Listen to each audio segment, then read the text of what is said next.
چار دیواری مسجد اقصیٰ کی وہ آنکھوں میں بسا لی کہ نہیں؟ ہاں، دل میں بھی اتارو۔ یہ کہتے ہیں کہ ہمارا بچہ بھی ہو نا، بس وہ کارٹون دیکھے، امٹی ڈمٹی بن جائے ساری قوم۔ مسجد کو بچہ دیکھتا ہے تو اس پر کیا اثر ہوتا ہے؟ اللہ کی عظمت کا نا، یہی بات ہے نا بھائی۔ مسجد کا مینار اور گنبد کیا چیز ہے؟ اللہ کی عظمت کی، اسلام کی شان و شوکت کی علامت ہے۔ وہ اللہ تاثر اس کے دل میں آتا ہے، خود بخود تعلق مع اللہ، جذبہ جہاد، شوق شہادت۔ یہ شوق شہادت تعلق مع اللہ کا آخری درجہ ہے کہ اللہ سے ملنے کا اس کو شوق نہیں ہے، اللہ سے ملنے کی جلدی ہے۔ پوری دنیا کو تج دینا چاہتا ہے اللہ کی ملاقات اور اس کی نعمتوں کی زیارت کے شوق میں۔ اور یہ کارٹون دیکھتا ہے، فحش مناظر دیکھتا ہے تو غیر اللہ پرستی، غیر اللہ میں لگتا ہے، اس مردار دنیا میں لگتا ہے، اس کے اندر وہن پیدا ہو جاتا ہے۔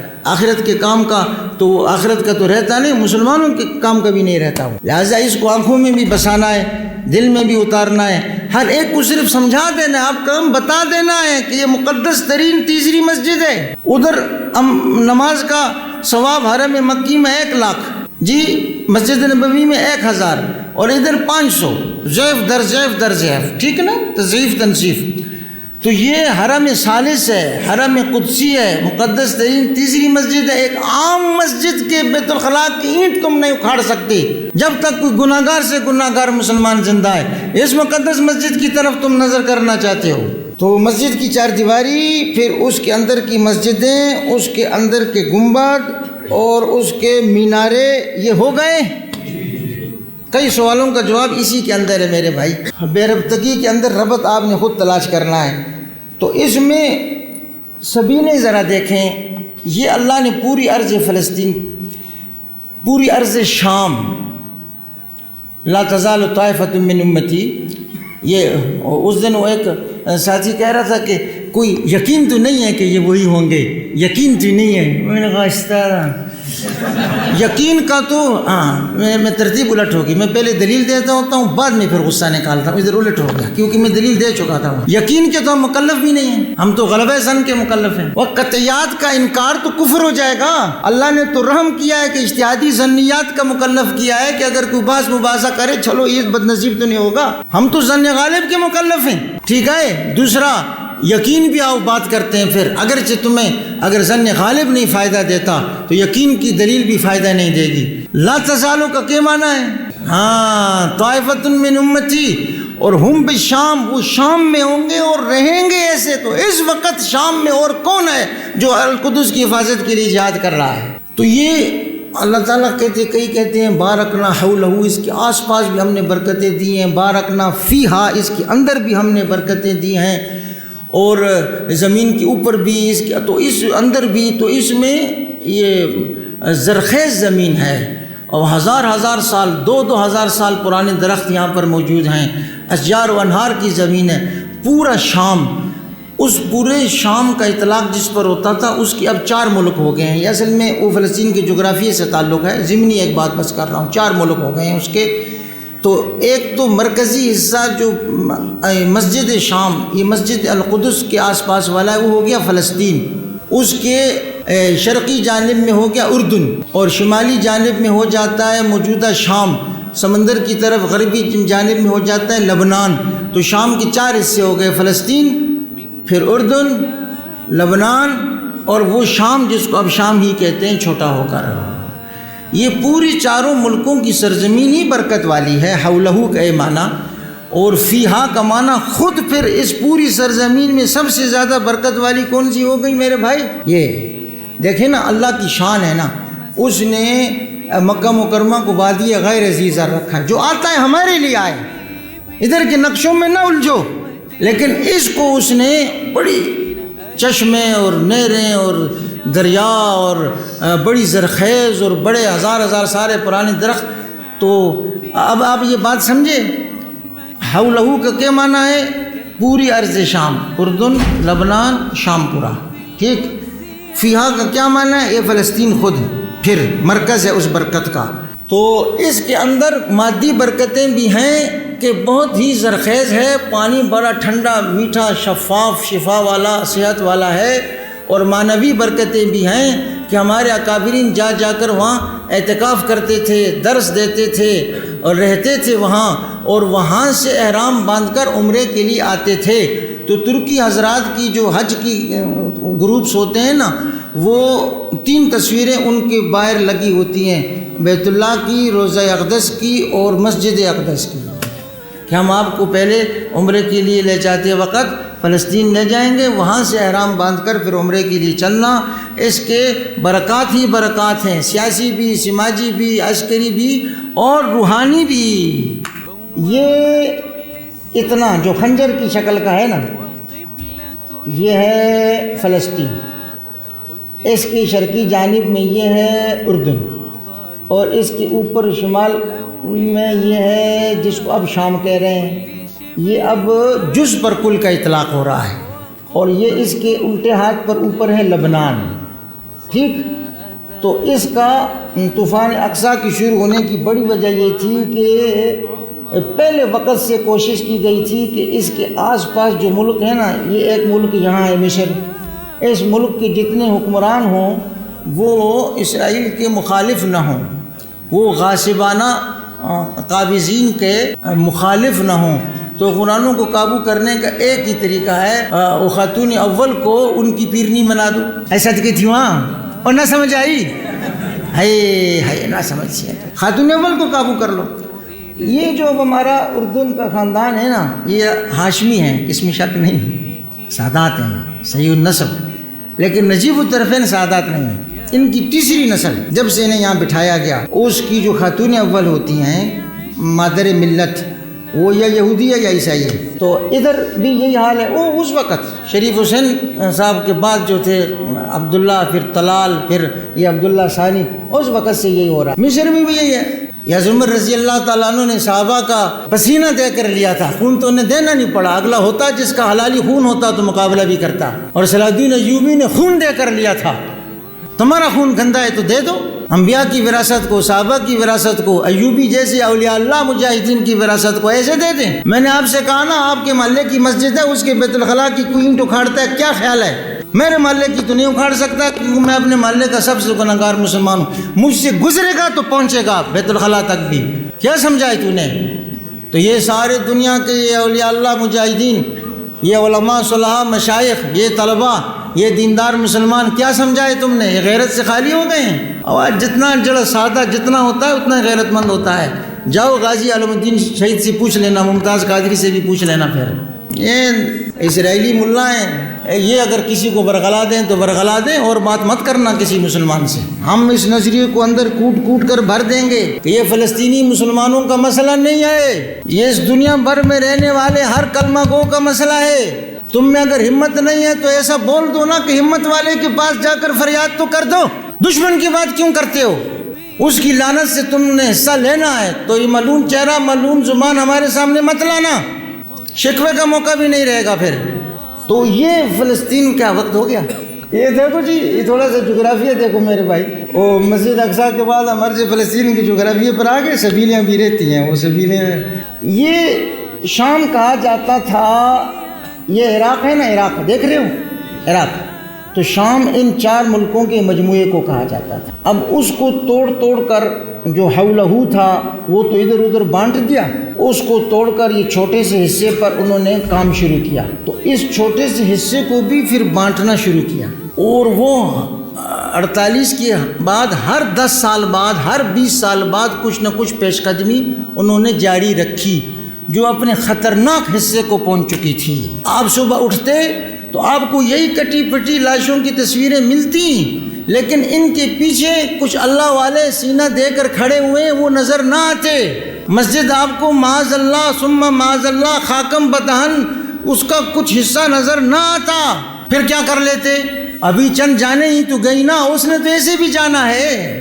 مسجد تو محفوظ ہے، مسجد کے محافظین بھی تو محفوظ ہیں۔ وہ تو دشمن کی رسوائی ہے کہ عورتوں بچوں پر ظلم کرتا ہے، تو یہ تو اس کی رسوائی کے اوپر رسوائی ہے، غضب کے اوپر غضب ہے۔ یہ تو اللہ ان کو اور رسوا کرے گا، کیونکہ مسلمان جب شہید ہوتے ہیں اور مظلومانہ شہید ہوتے ہیں تو مسلمان جب شہید ہوتا ہے تو اللہ اس کے دشمن سے مسلمان غازی کے ہاتھ سے شہید کا بدلہ لیتا ہے، اور مظلومانہ شہید ہوتا ہے تو پھر خود اپنے امر سے اپنی نشانیاں دکھا کے بدلہ لیتا ہے۔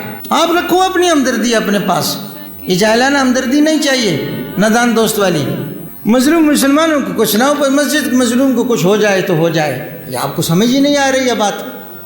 انہوں نے یہ کرنا تھا جس سے ان کو روکا گیا، کیونکہ وہ یہ کرتے چلے آئے تھے۔ انہوں نے پہلے شام الگ کیا اور ادھر لا کر کمیونسٹ بٹھا دیے، اردن الگ کیا، ادھر سید بادشاہ، یہ ہم مانتے ہیں۔ وہ بچپن سے تم کو کیا لوری سناتی ہے اور کیا گٹی دیتی ہے تم کو، یہ ہمیں پتہ ہے، اس کے نتائج بتاتے ہیں کہ کیا تمہیں گٹی دی جاتی ہے۔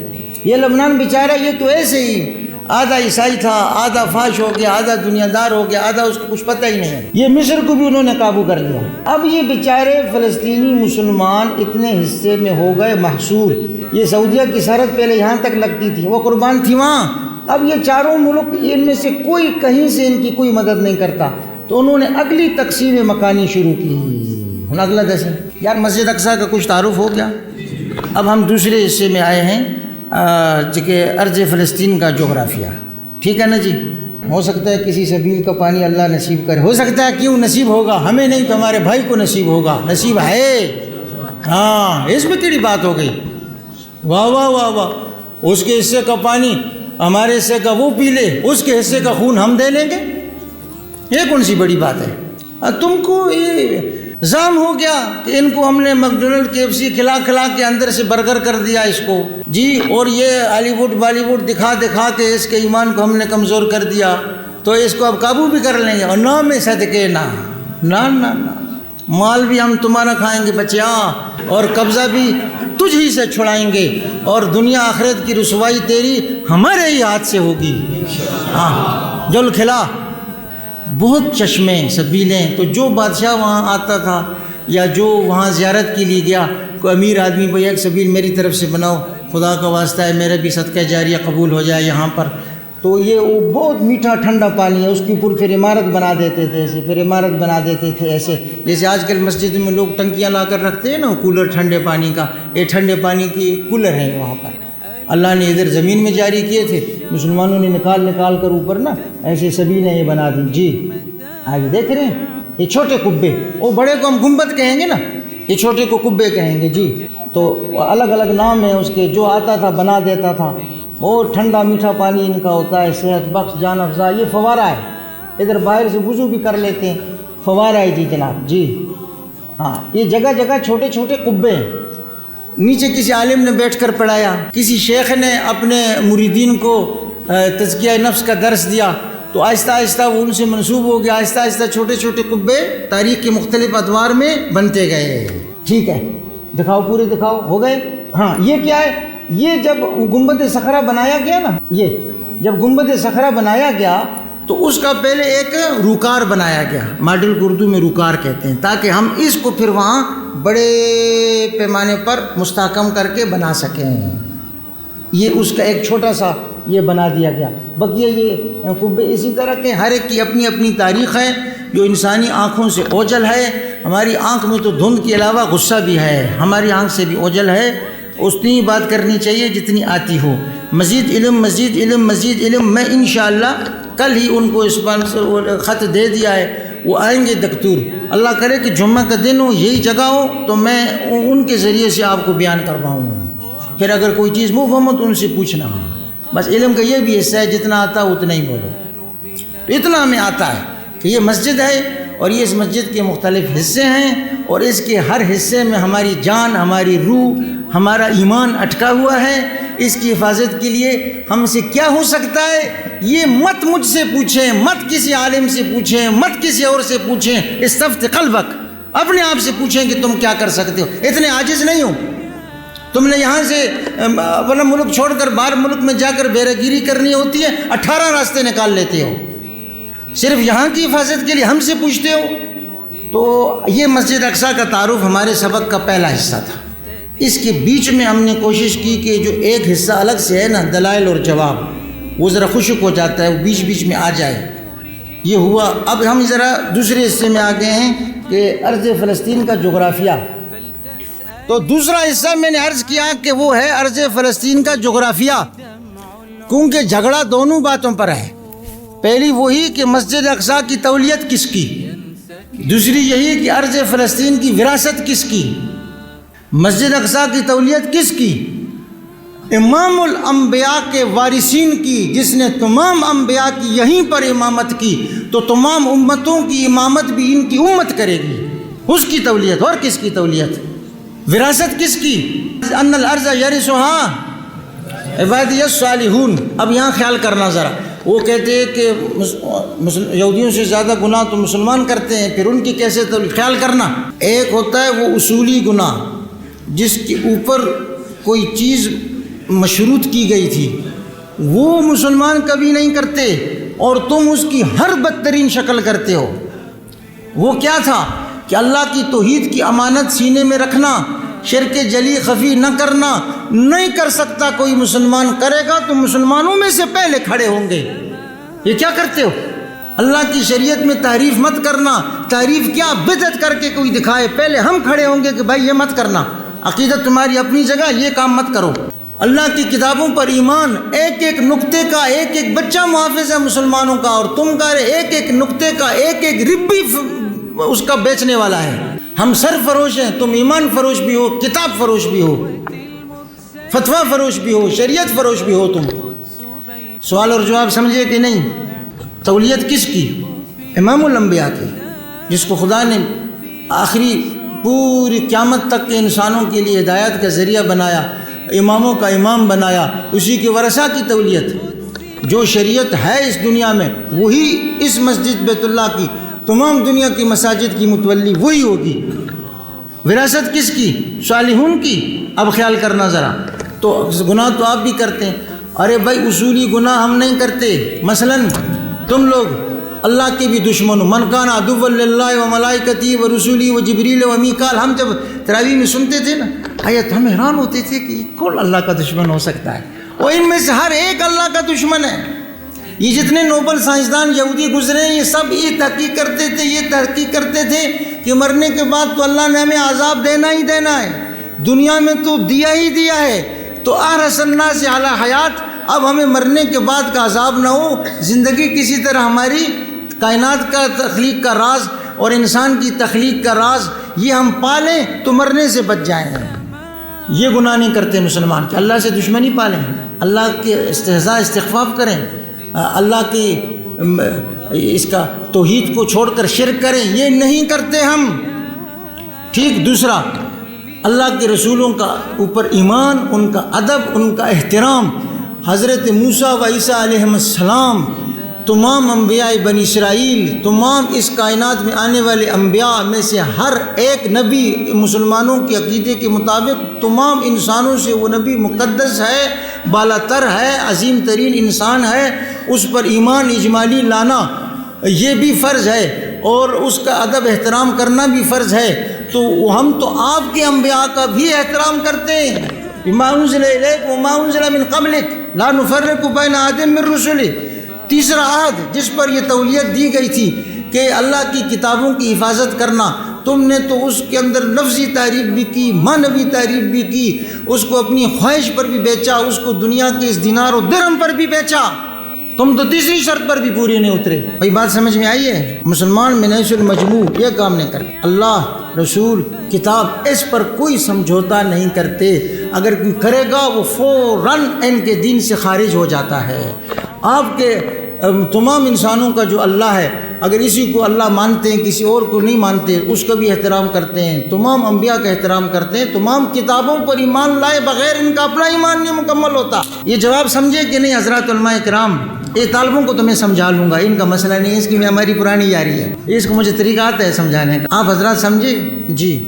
یہ اصولی گناہ ہم نہیں کرتے. جن اصولی گناہوں کے نہ کرنے پر تورات کے اندر تمہیں یہ مشروط تولیت دی گئی تھی اور تم ہر کرتے ہو، اللہ کے ساتھ بھی کرتے ہو، اس کے فرشتوں کے ساتھ بھی دشمنی لگاتے ہو کہ جبریل علیہ السلام ہم پر عذاب کا پیغام لے کر کیوں آیا. کتابوں میں تعریف کرتے ہو، انبیاء کو قتل کرتے ہو، انبیاء کے وارثین نائبین کو یقتلون الذین یامرون بالقسط من الناس، ان کو بھی قتل کرتے ہو. تمہارا یہی کام ہے. اصولی گناہ ہوئے فروعی پر آ جاؤ. مسلمان اگر فروعی گناہ کرتے ہیں نا تو اس پر نکیر بھی انہی میں سے اٹھ کر کوئی کرتا ہے. تم میں سے کوئی کرے تو اس کو تمہارے ربی بھی ربانیون احبار لولا ینہاہم الربانیون والاحبار عن قولہم الاثم واکلہم السحت، وہ قولی گناہ کریں یا عملی، تمہارے ربانیین احبار اس کے ساتھ ہو جاتے ہیں کہ یہودی تو ہے ہمیں تو نوازتا ہے۔ تو پہلی بات کہ مسلمان اگر فروعی گناہ کرے نا تو نکیر بھی نہی عن المنکر بھی انہی میں سے اٹھ کر کرتے ہیں، تمہارے لیے تو اللہ فرشتے بھیجے بھی تو بھی نہیں مانتے ہو۔ دوسرا، ان فروعی گناہوں کو مسلمان جس طرح کرنے والے سے کراہیت کرتے ہیں، اس کو نصیحت کرتے ہیں ورنہ اس کا مقاطعہ کرتے ہیں، اسی طرح پوری دنیا میں اس کو پھیلانے بھی نہیں دیتے۔ تم تو پوری دنیا میں پھیلانے میں سب سے زیادہ شیطان کے نمائندے کا کردار ادا کر رہے ہو۔ سود اور جوے کو سب سے دنیا میں زیادہ کس نے پھیلایا؟ یہ سب سے پہلا بینک کس نے بنایا؟ سب سے پہلے جوے کی لاٹری یا اسکیم یا کھیل کس نے شروع کیا؟ سود اور جوا بھی، زنا اور شراب بھی، فحاشی اور عریانی بھی، شرمگاہ کا حرام ہو یا منہ کا حرام ہو، پوری دنیا میں تم اس کو پھیلاتے ہو۔ پوری دنیا میں جس کو پتہ بھی نہیں ہے کہ یہ اس کے اندر حرام جز ملا ہوا ہے، تم خنزیر کا، حرام الحرام کا، نجس العین کا ہر جز ملا کر بے خبر انسان کو کھلاتے ہو تاکہ یہ جانور بن جائے، تاکہ اس کے اوپر ہمیں حکومت قائم کرنی آسان ہو جائے۔ دو جواب سمجھے؟ اگر ہم گناہ کرتے ہیں نا تو توبہ کی تلقین کرنے والا یا اس کے اوپر زجر و تنبیہ کرنے والا بھی ہمارے اندر سے ہی اٹھتا ہے، تمہیں نہیں آنے کی ضرورت پڑتی۔ چاہے جھوٹی خدائی کا دعویٰ کرے، جھوٹی نبوت کا دعویٰ کرے، حلال کو حرام کو حلال بنا کر پیش کرے، تمہیں نہیں ضرورت، ہم کھڑے ہیں۔ اور تمہاری شریعت میں تمہارے نبی کے خلاف کوئی فلم بنائے، تمہاری کتاب کی توہین کوئی مسلمان کر کے دکھائے، تورات کی توہین کیوں کر رہے ہو بھائی تم؟ آخری تنبیہ ایک بار سن لینا، مت کرنا ایسا دوبارہ، بس ختم۔ پہلا جواب کیا کہ جن اصولی گناہوں پر انسان کے ساتھ اللہ کا معاہدہ جو قائم ہے کہ شرک بس نہ کر کے آنا، باقی یغفر ما دون ذالک لمن یشاء، ہمارا رحمت کا صدقہ تو آخر انسان ہی تو لے گا۔ دوسرا، یہ فروعی گناہ بھی ہم اگر کرتے ہیں تو ہم ہی اس سے روکتے ہیں، آپ کو بھی، دوسرے غیر مسلموں کو بھی، اپنے مسلمان بھائیوں کو بھی، اور پوری دنیا میں تو کبھی اس کو پھیلانے دیتے نہیں۔ سود والے کے گھر کا کھانا نہیں کھاتے، یہ جوے والے سے یہ چھوٹے سے چھوٹا ہدیہ نہیں قبول کرتے، اور یعنی فحاشی پھیلانے والا کوئی ہو ان کے نزدیک اس کا کام بھی حرام، اس کی آمدنی بھی حرام، اس کا انجام بھی خطرناک۔ تم تو پوری دنیا میں پھیلا رہے ہو اس کو، خود جنت میں جانے چاہتے ہو، پوری دنیا کو یہ انکار خدا، الحاد، کمیونزم، اس میں کس نے مبتلا کیا؟ اسٹالن نے، کارل مارکس نے، یہودی تھے۔ پوری دنیا میں یہ بینک اور یہ کیسینو کس نے بنائے؟ یہودیوں نے۔ یہ میڈیا پر کس نے اور یعنی فحاشی پھیلائی؟ یہودیوں نے۔ بڑی بڑی شراب کی کمپنیاں حرام ہے، آمدنی حرام ہے، اس کے اندر ملوث 10 قسم کے افراد ہو سکتے ہیں، سب کے سب حرام کار ہیں، اور تم کر رہے ہو، اور تمہارے مذہب کے مطابق یہ حرام ہے۔ سود بھی حرام، جوا بھی حرام، یہ شراب اور رشوت یہ سب حرام۔ یہ تورات کے اندر سے ہم نے حوالے نکالے ہوئے ہیں، ویسے تو ضرورت نہیں تھی، ہم نے کہا نہیں تورات پر بات کرتے ہیں۔ یہ دو جواب ذہن میں رہیں گے بھائی صاحب، اس کا بنیادی نقطہ، دو لفظ ذہن میں رکھنا کہ وہ اصولی گناہ ہم نہیں کرتے جس پر تولیت مشروط تھی، وراثت مشروط تھی، اور دوسرا اس کو پوری دنیا میں ہم نہیں پھیلاتے، تم تو اس کو مہم بنا کر پھیلا رہے ہو تاکہ ہر مسلمان کے منہ میں بھی حرام چلا جائے، آنکھ میں بھی حرام چلا جائے، کان میں بھی حرام چلا جائے، دل میں وسوسے بھی، جذبات بھی حرام کے پیدا ہوں تاکہ ان کے اوپر ہماری حکومت آسان ہو۔ یہ انعام کل انعام بل ہم اضل بن جائیں، یتمتعون یاکلون کما تاکل، جانور بن جائیں تو جانوروں کو ہم ہنکائیں گے، ہم فیصلہ کریں گے عالمی حکومت قائم ہونے کے بعد کہ کتنے انسان اس دنیا میں رہیں کتنے نہ رہیں، جو ہمارا کام ہمارا کمین بن سکتا ہے رہے گا، بقیہ نہیں رہے گا۔ تو وہ کیسے ممکن ہوگا کہ جب تک ان کو آپ اللہ سے توڑو گے نہیں اس وقت تک اپنی غلامی میں جوڑ نہیں سکتے، اس لیے تم یہ کام کرتے ہو۔ ہو گیا بھائی سوال جواب اس کا؟